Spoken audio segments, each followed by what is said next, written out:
الحمد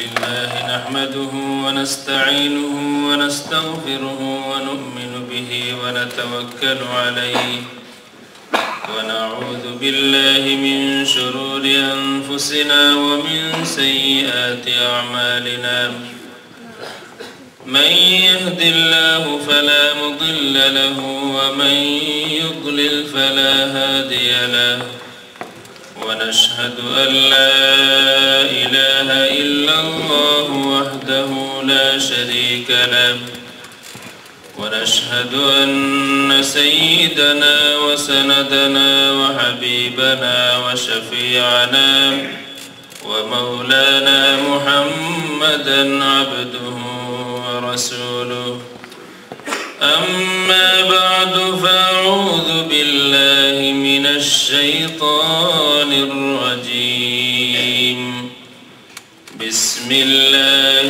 الرحمن الرحيم وسلام عليه يوم ولد ويوم يموت ويوم يبعث حيا إن الله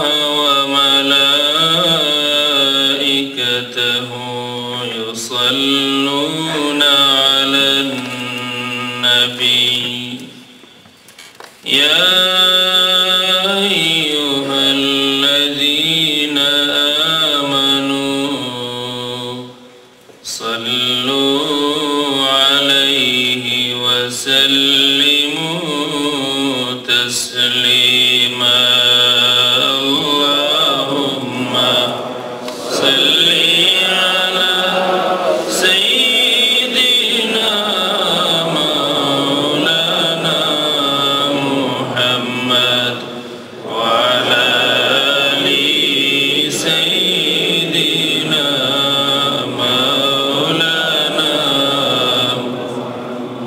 اللهم صل على سيدنا مولانا محمد وعلى آل سيدنا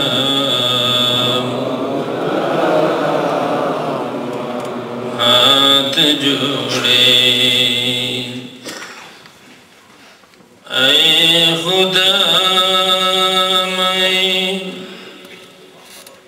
हाज़िरे दरबार हाथ जोड़े ऐ खुदा हाज़िरे दरबार बंदेगा तेरे में या रब मैं बड़ा खुदकार हूँ अल्लाहुम्मा सल्ली अला सय्यिदिना मौलाना मुहम्मद वअला आलि सय्यिदिना मौलाना अल्हम्दुलिल्लाह समस्त प्रशंसा আমার খালিক ও মালিক আল্লাহ রব্বুল আলামিনের অসংখ্য গণিত দুরূদ ও সালাম দুনিয়া ও আখিরাতে আমার সকল মুসিবতে আমার সকল দুঃসময়ে একমাত্র ওসিলা আমার নবী মুহাম্মদুর রাসূলুল্লাহ সাল্লাল্লাহু আলাইহি ওয়া আলিহি ওয়াসাল্লামের দরবারে সালাম আমার সেই মুর্শিদ কিবলার দরবারে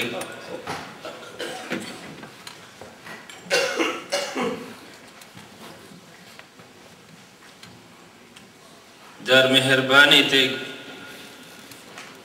যার দয়ায় আমরা সঠিক পথের সন্ধান পেয়েছি। আমার আল্লাহ রাব্বুল আলামিন আমাদের মুর্শিদ কিবলার দরজাতকে আরো বুলন্দ করে দিন, আমিন। এমন একটি বিষয়,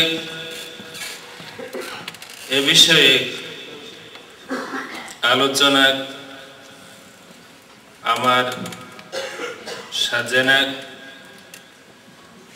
সাহেব কিবলা ফুলতলি রহমতুল্লাহি তাআলা আলাইহি ওলি হিসাবে মকবুলিয়ত কতটুকু ছিল, কত বড় মানের ওলি ছিলেন। মানুষের আমরা যারা আছে আমাদের বিবেচনার ভিত্তিতে বিভিন্ন হতে পারে। আমি যতটুকু চিনেছি, আমি যতটুকু জানি, আমার জানাটাই সব নয়। এখানে সাহেব কিবলার সুযোগ্য মুজাজ খুলাফায়ে কেরাম আছেন, যার স্তর যতটুকু, সাহেব কিবলার খলিফাদের মধ্যে যার স্তর যতটুকু তিনি ততটুকুই বয়ান করতে পারবেন। এর অর্থ এই না যে আমি যে পর্যন্ত বলতে পারলাম আমার সাহেব কিবলার মাকাম সেই পর্যন্ত। সুতরাং আমার আলোচনা থেকে যদি কিছু পাওয়া যায়, এর অর্থ বিলকুল এটা নয় যে আমার সাহেব কিবলার মাকাম এই পর্যন্ত। এটা হচ্ছে আমার লিমিটেশন, আমার সীমা হচ্ছে এতটুকু, আমার সাহেব কিবলার সীমা আরো অনেক অনেক উপরে। এক ওলির পরিচয় কি? ইমাম ফখরুদ্দিন রাজি রহমতুল্লাহি তাআলা আলাইহি বড় সুন্দর করে ওলির পরিচয় দিয়েছেন। 3 অক্ষরের একটি শব্দ ওলিয়ুন, একটা অর্থ হচ্ছে কুরব, করিব হওয়া। আল ওয়ালিয়ু, আল করিব, আল নাসির, আল হালিফ, আর অনেক অর্থ আছে। আল্লাহর করিব যিনি, তিনি হচ্ছেন ওলি।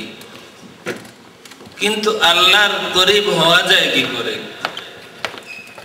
যেহেতু আল্লাহ রাব্বুল আলামিন কোন স্থান, কাল, পাত্রে সীমাবদ্ধ না। অমুক এই জায়গায় বসা আছেন, ওনার করিব হওয়া সম্ভব। যার একটা আকার আছে তার পাশে যাওয়া সম্ভব। আমার যে মালিক আল্লাহ রাব্বুল আলামিনের কোনো আকার নাই, তার করিব কিভাবে হওয়া যায়? সংক্ষেপে জবাব দিয়েছেন, ইযা কানাল কলবু মুস্তাগরিকান ফি নূরি মারিফাতিল্লাহ, যদি কোনো মানুষের অন্তরটা সব সময় আল্লাহর মারিফাতের নূরে নিমজ্জিত থাকে, ওয়া ইন রাআ দালাইলা কুদরাতিল্লাহ, যদি তিনি চোখ দিয়ে কিছু দেখেন তাহলে আল্লাহ রাব্বুল আলামিনের কুদরতের দলিল দেখেন। ওয়া ইন সামিআ মিন আয়াতিল্লাহ, আর যদি কিছু শুনেন তাহলে আল্লাহর আয়াত শুনেন। ওয়া ইন তাহাররাকা ফি খিদমাতিল্লাহ, যদি তিনি হরকত করেন, মুভ করেন, তাহলে শুধুমাত্র আল্লাহর দ্বীনের খিদমতেই। ওয়া ইন ইজতাহাদা ফি তাআতিল্লাহ, আর যদি কোনো সময় কোনো মেহনত করেন তাহলে সেই মেহনত হয়ে আমার আল্লাহ রাব্বুল আলামিনের ইবাদত। যেই মানুষের জিন্দেগির এই পরিচয়, সেই মানুষটাকে ওলি বলা হয়।